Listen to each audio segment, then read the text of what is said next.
watching AYV Television.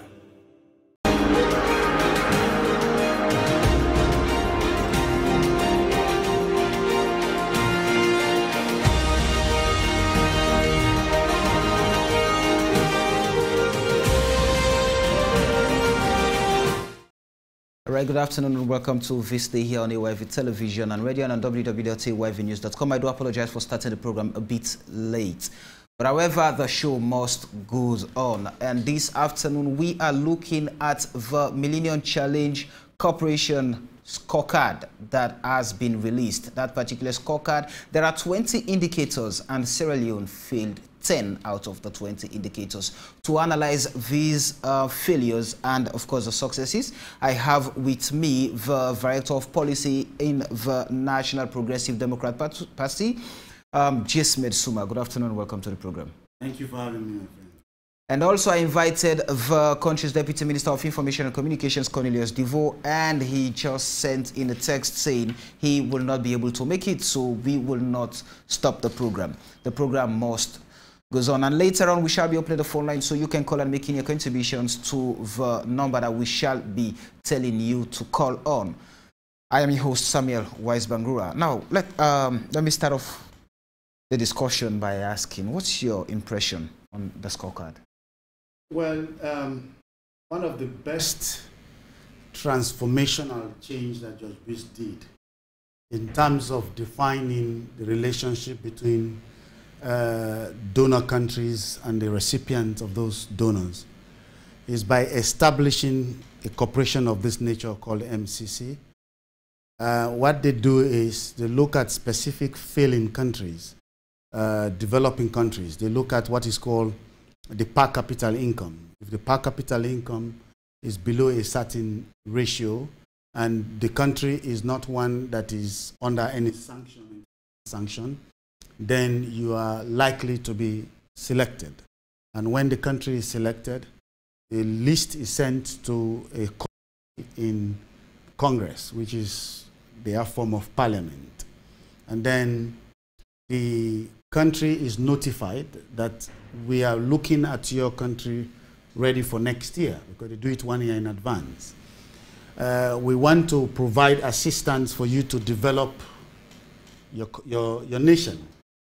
They will give them a series of criteria to follow, part of which includes the issue of governance, transparency, accountability, investment in your people, and other factors including corruption. Now, if you begin to work towards meeting those basic guidelines that they've put for you, they will review and evaluate a series of indicators. And based on how they rate you on those indicators, if you qualify within that first threshold, they give you hundreds of millions of dollars. There was a time when Sierra Leone was approved for the possibility of receiving, in 2014 or so, possibility of receiving something around $200 to $300 million. Now, we lobbied in Washington, and I was heading a policy think tank called the Sierra Leone Policy Watch. We were invited to discuss at the MCC office in terms of what they are doing in relation to Sierra Leone, and we lobbied to get the government to understand the things that they need to do so that we can access this fund. There are certain guidelines, and the first fund that they give you, just imagine like $200 to $300 million, just to help you by just showing some small indication that you are committed to addressing the concerns of your people, like investing in culture and stuff like that. When you go to the next threshold, they will give you hundreds, perhaps closer to $500, $600 million, like Ghana has been receiving all these years. But unfortunately, we failed in 2013 and have failed again this year or last year, and have keep failing, and mostly we are dragged into the mud by this endemic corruption that stink the system of governance. Let's start off. The 10 indicators that we failed to meet, The very first one has to do with fiscal policy, with about 31%. And this government has been trying as best as it could, as it's been trumpeted, that they've been implementing policies to save expenditure, to save per capita spending and earning as well, just as a way of rationalizing the country's economy. But according to the MCC, the government failed to meet the fiscal policy. Let me tell you why they failed. For those who may not understand what fiscal policy is, it's a concept in economics that deals with how the government generates revenue and use that revenue to run itself. Now, if the government is structured well, if the government is disciplined well, in most cases, you spend only what you collect. And unfortunately, in our Sierra Leonean situation, we've always been spending far more than what we collect. And for instance, usually the trend is around like 1 or 2 budgets that I read a few years back. No, I think last year actually. The revenue collected was 1.4 trillion. But what the government intends to spend was up to 2.9 trillion, which is almost twice as much as what they're collecting. Now let's look at the area of collecting revenue, because those are some of the indicators MCC look at. Now when you talk about collecting revenue, they look at the businesses, the individuals, the income tax and other forms of taxation. Unfortunately, in our environment, the big companies like the mining companies, they are giving so much tax concession to the point that if you analyze how much they get in terms of tax concession to what they pay us, it's like we are actually paying them to come and exploit us. That is how the deficit calculation, I'll give you examples. The average tax that is paid by corporations, it's between 14 to 15% when you analyze it. That you and I, income tax and individuals, we are paying GST tax. If you calculate all of that, the average tax corporation pays less than 15%. And we individuals, like you and I, working and paying the GST tax that we pay, is over 15 to 20%. So we, Sierra Leoneans, are paying more taxes than the corporations. Is this not deceitful on the part of our international partners? Because so far as Sierra Leoneans are concerned, the government of Sierra Leone has always been depending on the international partners like the IMF and World Bank for a guide on its fiscal policy. Is this not deceitful on the part of international partners? That is where the problem lies. And that's why our party is looking for homegrown economists, not ones that are psychologically sold to the IMF and the World Bank doctrine that has economically subjected us to economic slavery for the past 56 years. The field of economics gives you tools, you understand, for you to choose among those tools and tailor it to the realities of your own country. You cannot use the same tool that you use in Indonesia or Bangladesh because they are poor like Sierra Leone and expect to implement those same tools in Sierra Leone just because IMF has done it there. Because the culture and environment, there are other factors that are different. So we are looking for economists that are nationalist minded, that will look at the tools necessary to reform the principle, the fiscal and monetary policies that seek the interests of Sierra Leone. Until we deviate from the doctrines of the World Bank and the IMF, Sierra Leone will never change. And that's where the NPD party is different. I wish we had time to delve into some of those fiscal and monetary policies. We will create time for that. Also, the access to credit, we failed that particular indicator, access to credit. And this government has been very, very vocal when it comes to local content policy and how best Sierra Leoneans can be given opportunity to get credit from the banks and other institutions to start up their own businesses. And they said the platform has been widening. The platform has been very, very much conducive for local businesses to actually access credit, even from the banks. And we failed to meet this, according to the MCC. You see, part of the problem we have is the fact that they claim that they want to give credit to businesses, and yet they ask for collateral security to guarantee some of those loans that they know the average Sierra Leonean will not be able to meet. So it ends up feeding the corrupt establishment within the system, within our business culture, our business environment, going back to the same people that are here to rip us off. Now, the second problem, if you do not have a credit rating system, you don't have a mechanism to evaluate people's rate, the possibility of paying, it is difficult to be able to provide the type of loan scheme that we are thinking within our party. I will give you examples of the way we're going to reform those. The third one, if you politicize the banking sector, you politicize the loan provision sector, you have in our country today politicians owing billions of dollars to the banks, and yet they don't have a business that you can say that money was invested to. That brings a drain on the economy in two ways. One, it increases the flow of money, which is part of the monetary policy, into circulation. And yet when that money is not invested to generate production, it leads to inflation. So what does that do? You have more money chasing few goods. That's how our inflation rate is between 18 to 20%. What that means, every 1,000 leones you have, the value of that 1,000 leon falls by 20%, which is 200 leons every year. So will you save your money in the bank?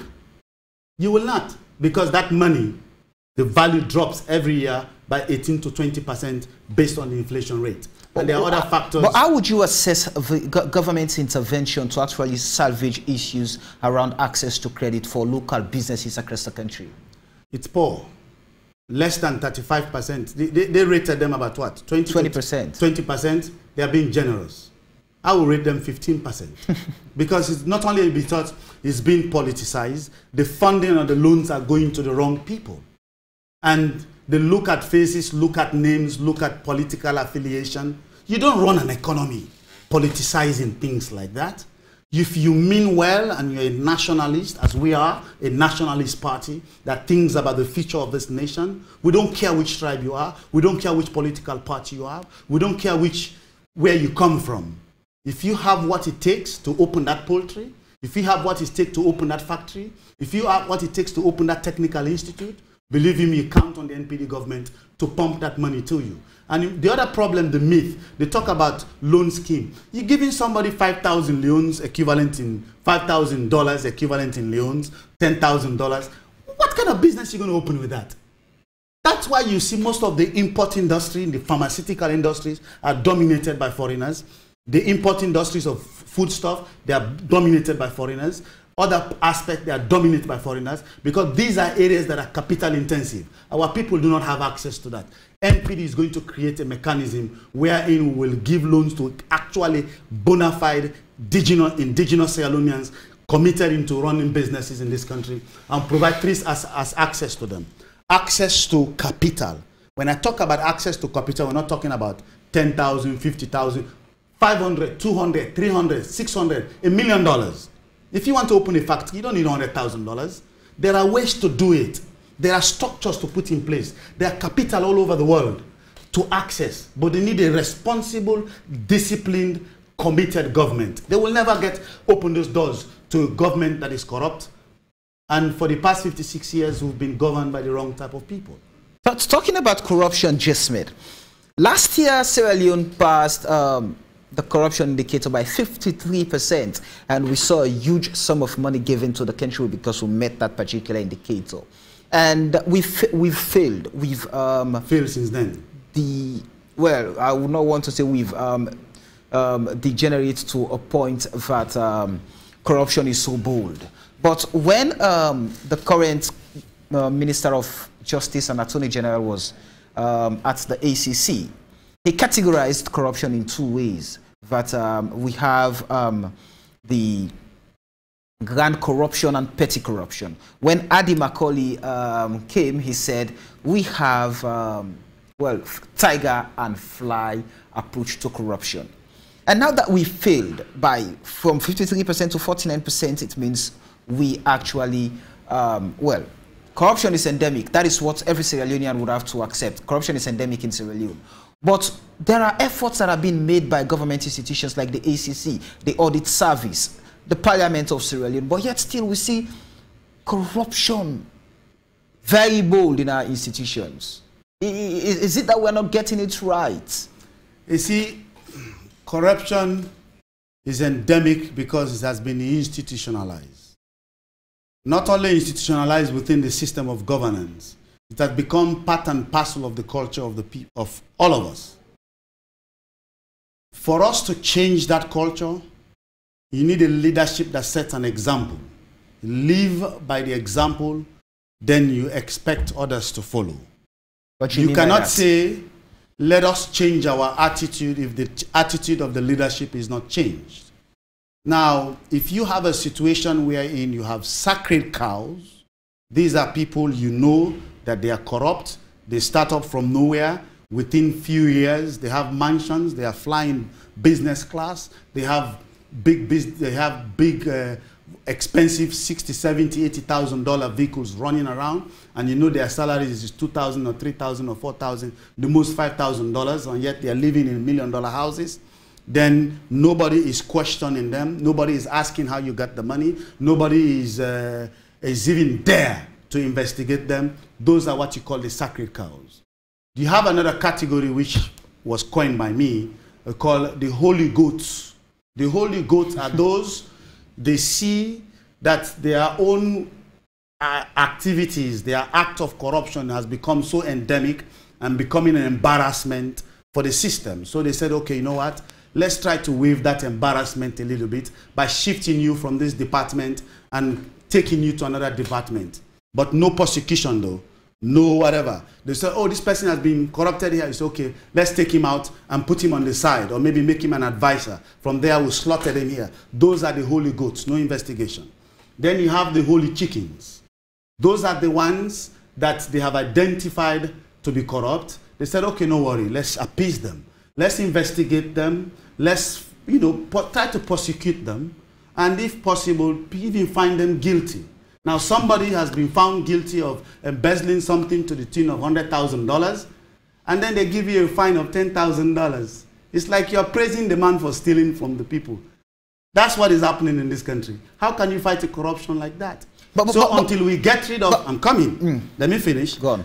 Like until we have a government that is transformational enough to know that we're not going to encourage any sacred cow, nor are we going to tolerate any holy goats, nor are we going to even entertain the blessed chickens. But President Nkrumah has said time and again that, he is zero tolerance for corruption.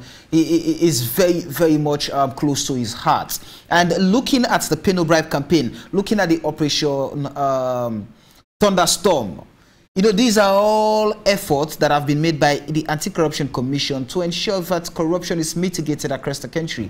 But what is happening is that those in the institutions, those in schools, in the police and other institutions are actually the ones perpetrating, collecting bribes, asking for bribes, and all of these. Even if you want to come with a business today, there are allegations of, that you have to bribe your way.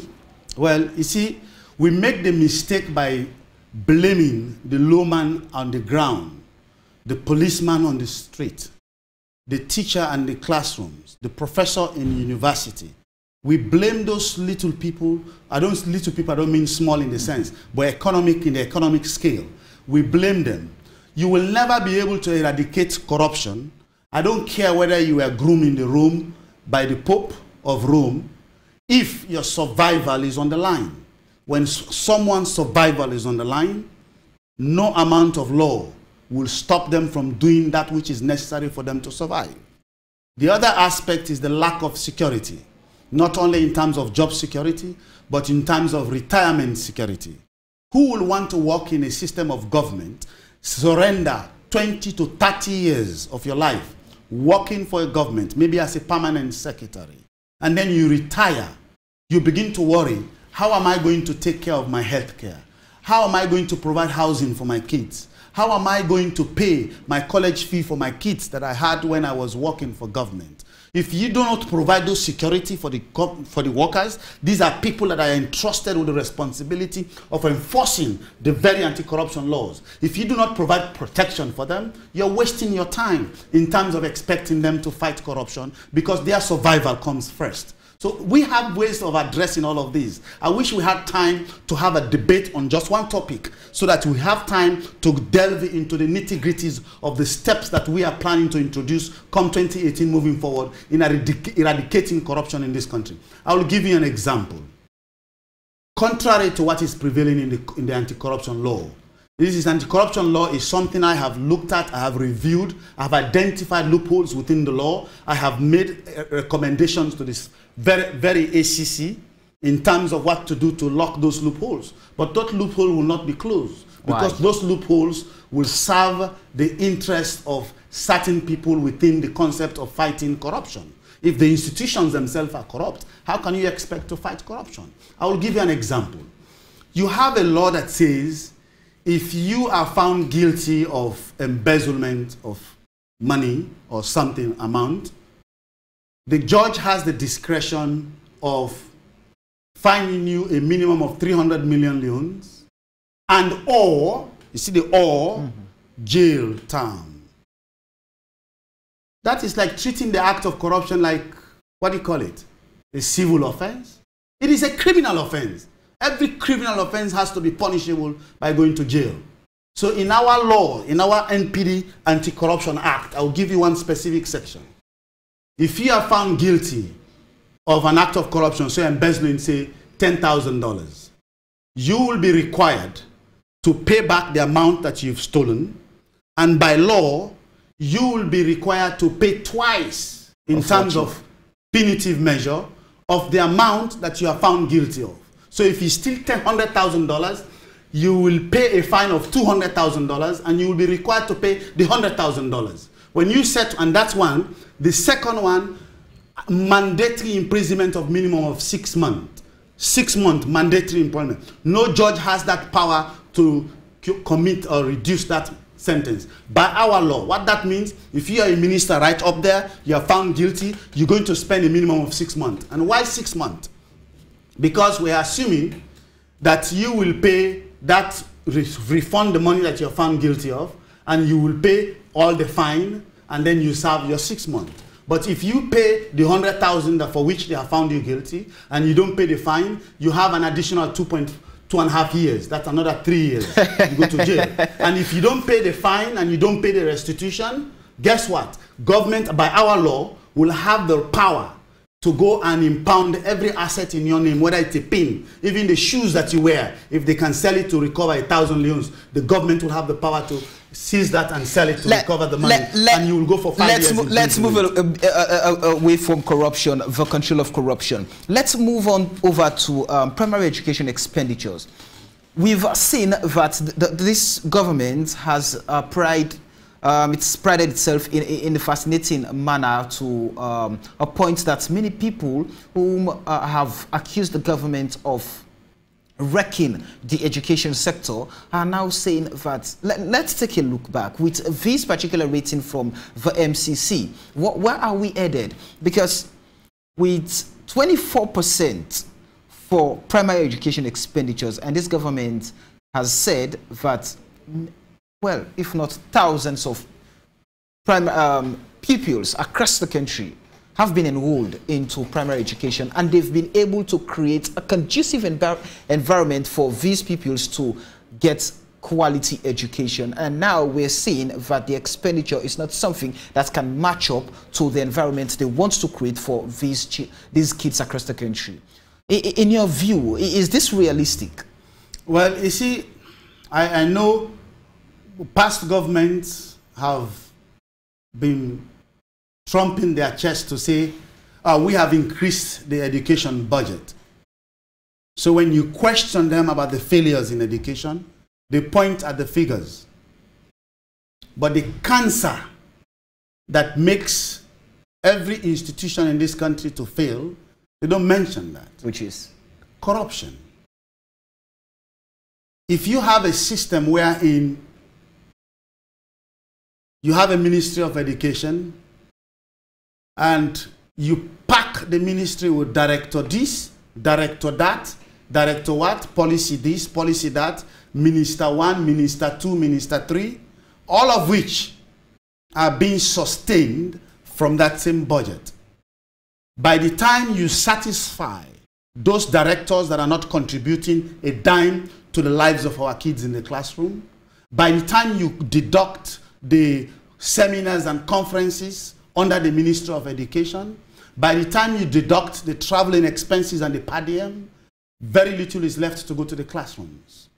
And any nation that does not respect the structures necessary to nurture knowledge and idea into the brains of the future of that nation will be mortgaging its future, just as the past government have mortgaged the future of this nation for the past 56 years. To reform education,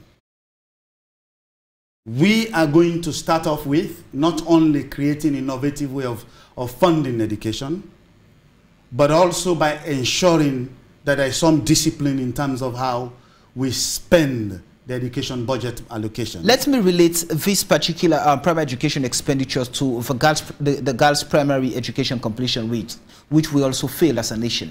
That could be attributed to maybe teenage pregnancy, early marriage, even in the provincial areas. But we've seen under the Agenda for Prosperity that the government is saying we've had the highest enrollment of girl child in school, but we cannot keep them in the classrooms. We cannot keep them in schools. So failing to meet that completion rate, we're seeing high rate of dropout. We're seeing our sisters out there engaging in businesses that are not, that do not depict the character or depict the Sierra Leonean society. But that's part of the problem we are facing. We have a situation where people trump their chest to say, we have built schools here, schools there, and kids go to school. You see, the issue of education has some social implication to it. Until all of it is taken into consideration, you're not providing education. In fact, you're making it worse. Because what is more poisonous is by putting somebody through school, and they end up going through school, or maybe school growth went through them, and they end up coming out of school knowing nothing. Absolutely nothing. They have a paper that means nothing. And then they go out there thinking that they know something. That is even more dangerous than somebody who has not been to school. Because somebody who has not been to school will understand that they have not been to school. They will be ready to open their ears and their eyes and understand and embrace whatever way you're trying to guide them. As opposed to somebody who has gone through school or school has gone through them. They don't know a bee from a bull's foot. They write a sentence here. If you don't wear a bulletproof, that misfire will kill you. That's dangerous. So these are some of the social factors that they don't take into consideration when you talk about the issue of education. If you build a school that is 10, 15 miles away from some girl child that is going to school, and it reaches a situation that when the rich and the powerful have their Pajeros and the Land Cruisers driving their kids to school, the poor man who has no means, perhaps the child has not even had breakfast in the morning, you're expecting that child to walk 4 or 5 miles to school or risk their lives on riding Okada or motorbikes to school. And you expect that child to be able to learn something. And when you say school, you prescribe a textbook in school.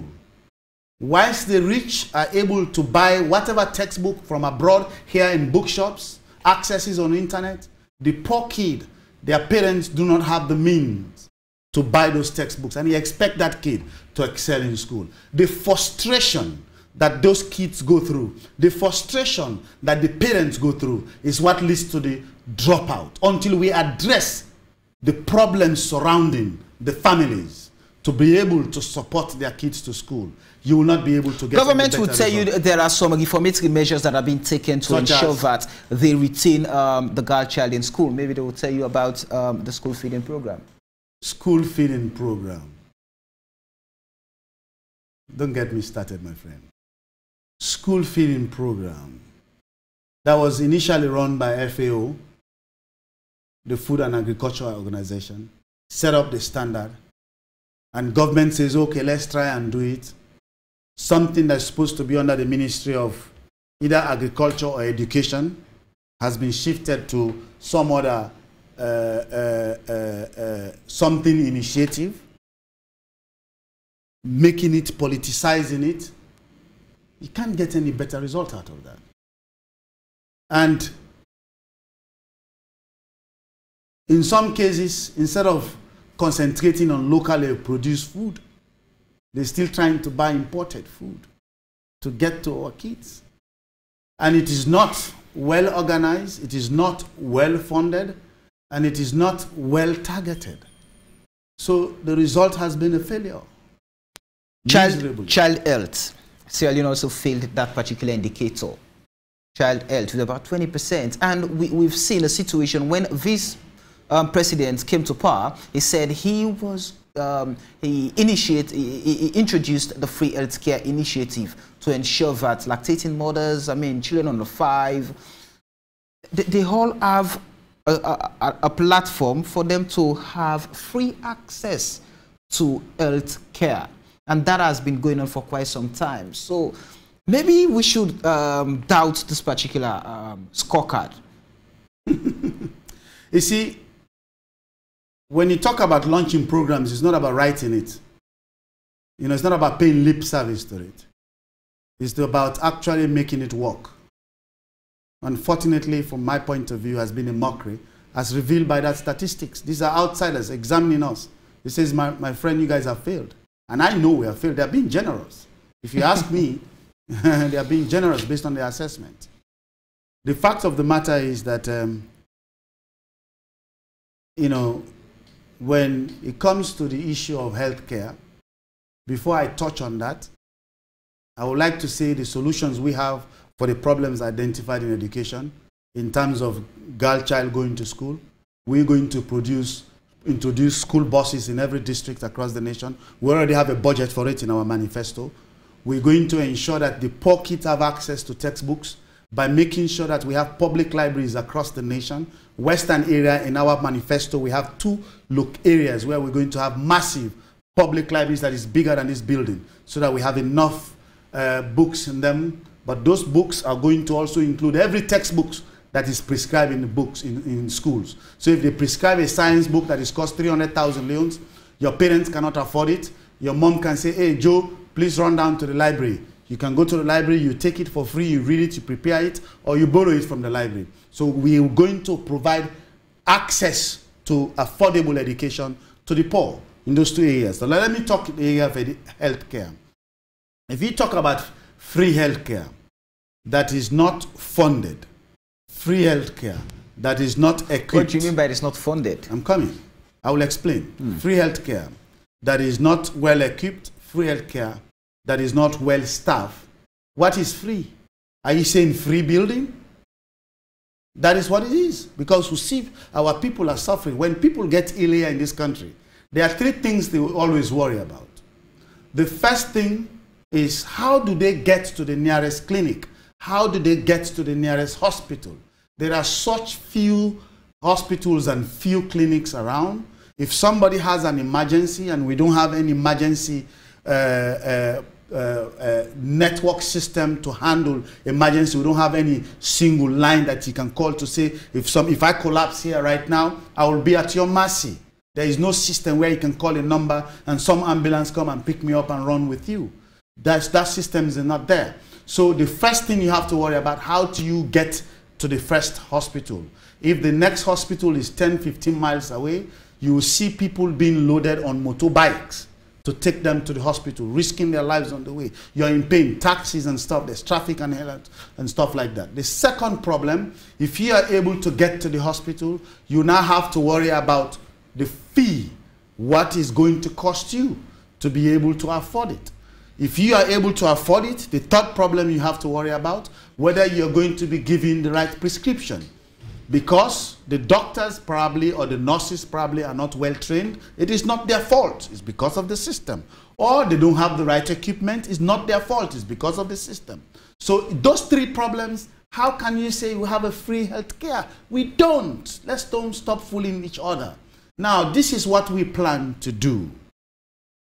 We're going to come up with innovative ways of not only funding healthcare, but innovative ways of how to structure the healthcare industry in this country. One, we're going to maintain the current budgetary allocation to healthcare. In addition to that, every taxation that is levied on alcohol is going to be diverted to healthcare, to add to what is already in the budget. Every taxation that is levied on cigarette is going to be diverted to increase the funding for healthcare. In addition to those three, we're going to introduce what is called a National Health Insurance Program. And in our own National Healthcare Insurance Program, it's going to be compulsory. Every working income earning individual in this country, be you a director of a corporation that is running a foreign business, or a London mining or one year corporation like AYV or any other big company, be you a petty trader on the street, as long as you earn income, you will be required to pay a minimum of 2% to the healthcare system. So what that does, it will create a pool of funding. By our estimate, between 2018 and 2019, we will be locking an additional $45 million. But maybe the APC would say that is ongoing at the moment with the slushy program. The slushy program, not only it's not well structured, it is not compulsory, it's discretional. In South Africa and other places, examples of which I have read in trying to draft the healthcare policy of the NPD party, in most places, they are compulsory. You go to England, you go to Canada, you go to Australia, they have the public healthcare system that is compulsory. Everybody contributes towards it. Quickly, Jesmed Suma, let's show our viewers and listeners the good sides of this particular report. The report says the rule of law. Obviously, well, Sierra Leone passed with about 55% the rule of law. Yes, and you know what? Let me tell you what was a single major difference that created that impact. You will be surprised. You see that legal aid commission that they created? The legal aid board. That legal aid board is one of the best transformational change this government has introduced in the area of legal or the rule of law, justice and judicial system. That alone, I'm sure, is constituting about 5 to 10% of that jump that you see there in that statistic for us to make, because people were starving. Even as we speak, the legal aid board is not doing enough, but what they're doing, they are filling a big vacuum that we need to commend the government for doing that. So that's what is responsible for that. But there are so many loopholes. There are so many challenges. As we all know, when you have an issue today, most people, if you do not have money, you do not have political connection, you are the massy.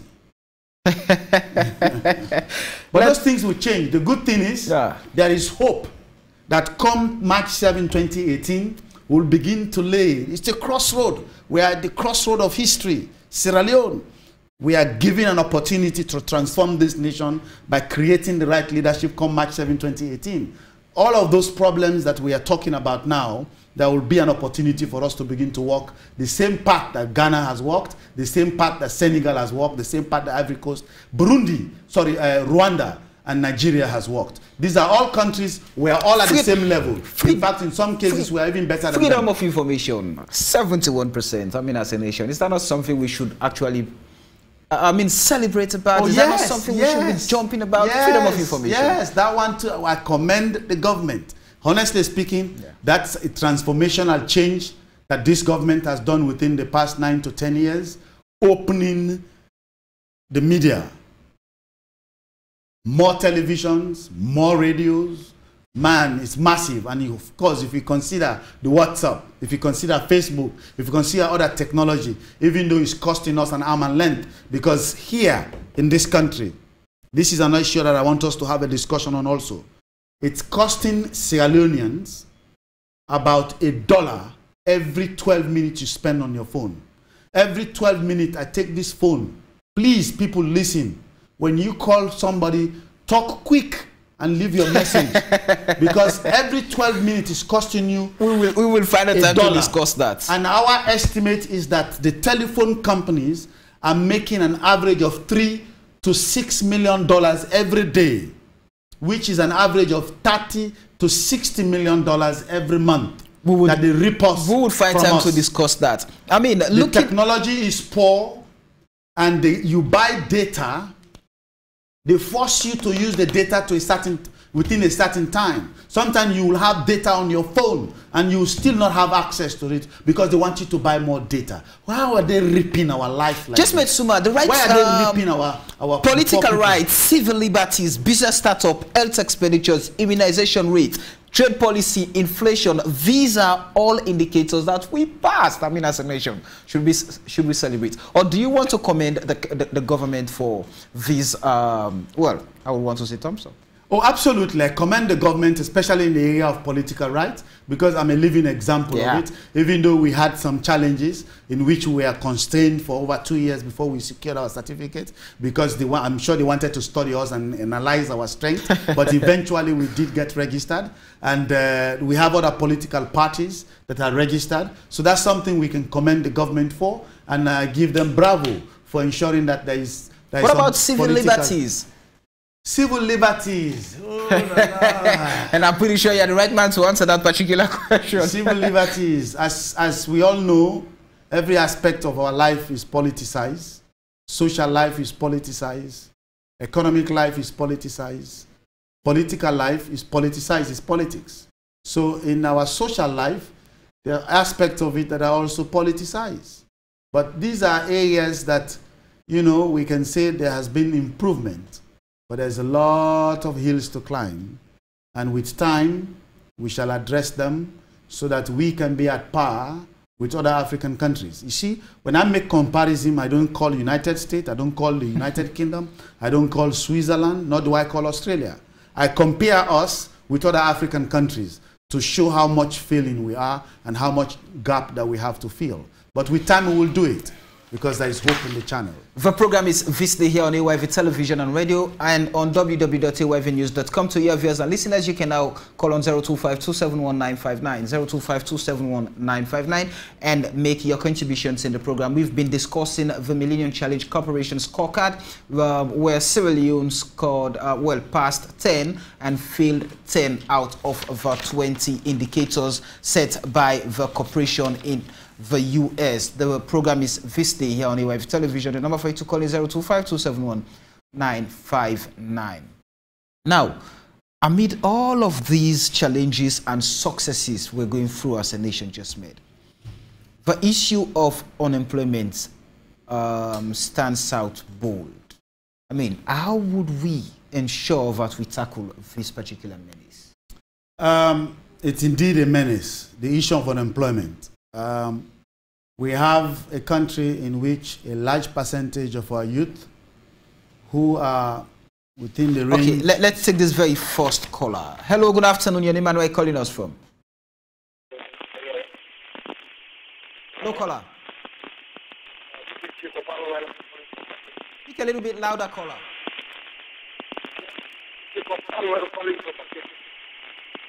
We're not getting you. We're enjoying... we have spoken.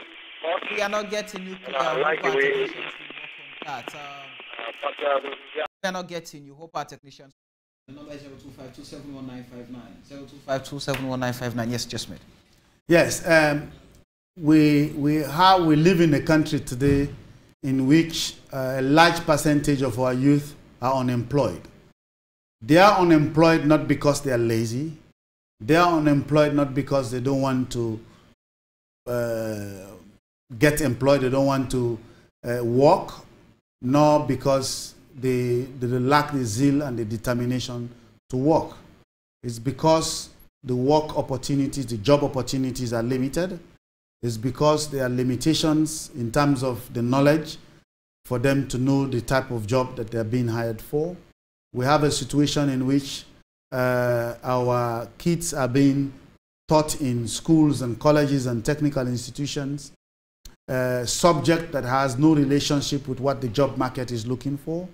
We have a situation in which, even though we are having high rate of inflation, the engine of growth is slowed down, because usually in an inflationary environment, you expect, the businesses to boom, which attracts more money to go into circulation. And in our situation, it is not happening. But so what we intend to do as a party in terms of to address this menace, there are specific monetary policy changes that we need to introduce. We're going to delve into those. Those are part of the long-term plan. We also have certain employment laws, changes to our employment laws, certain legislative changes that we need to also introduce, which are going to fall within the short-term plan. I've talked about the short-term plan on other shows, but let me delve a little bit in the long-term plan.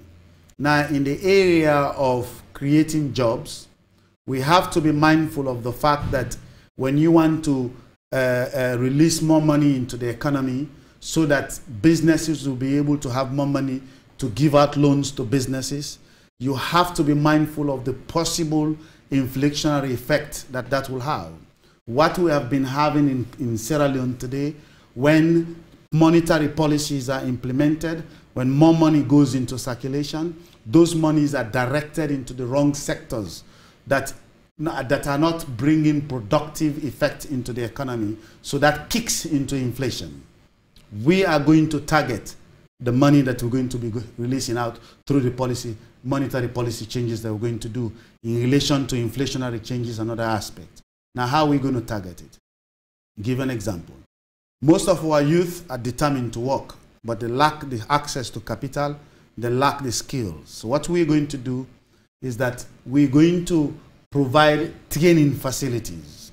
For instance, if we want somebody to establish a business in, say, motor mechanic, and we know that there is no school that teaches people the skills how to become a motor mechanic, we will work with our Japanese partners, or we will work with our American or British partners to establish such an institution with all the necessary tools, so that we bring in our youth and train them. When they graduate, we partner them with some businesses so they begin to learn the skill.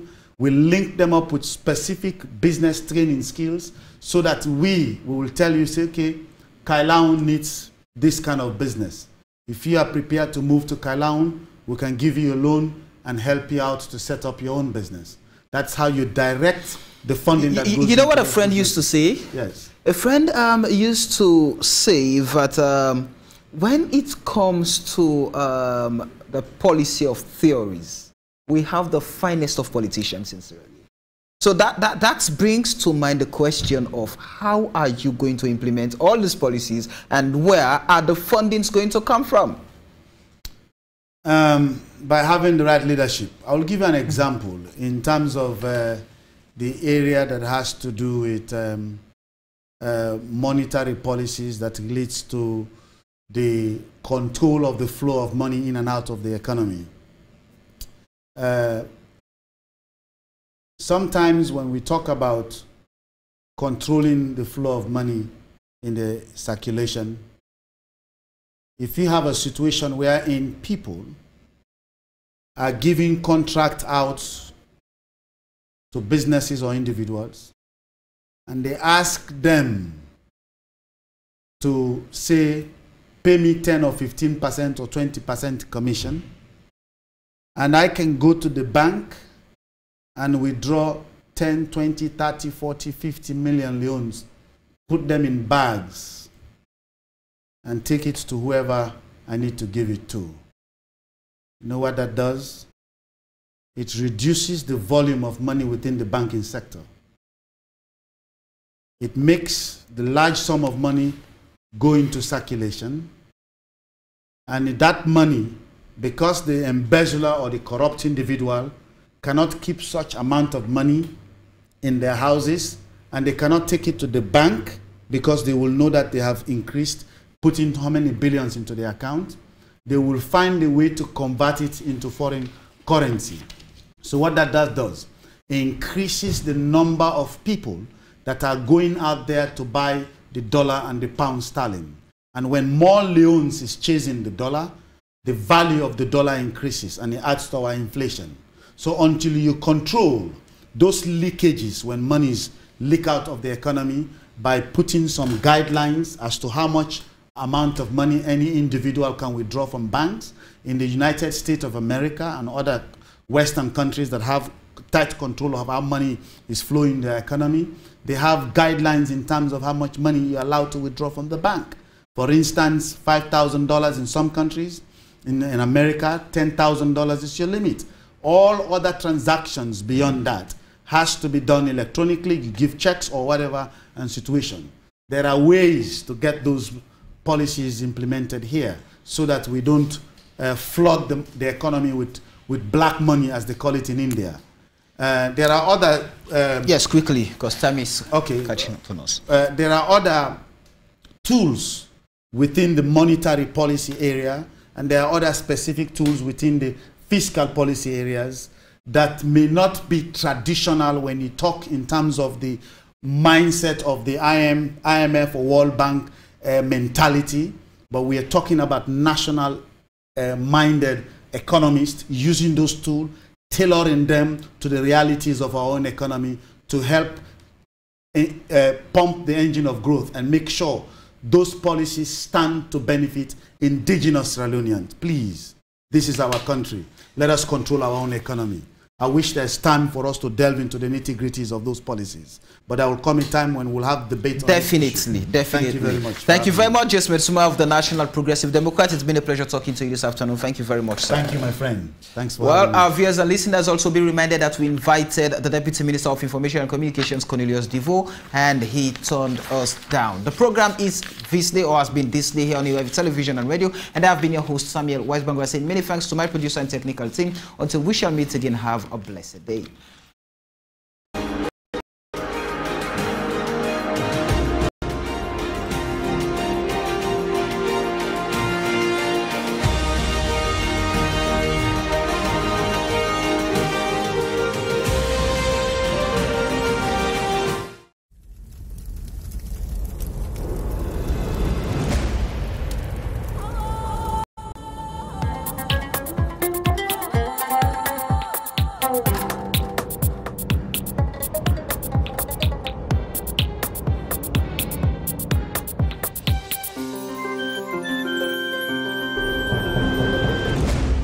You're watching AYV Television.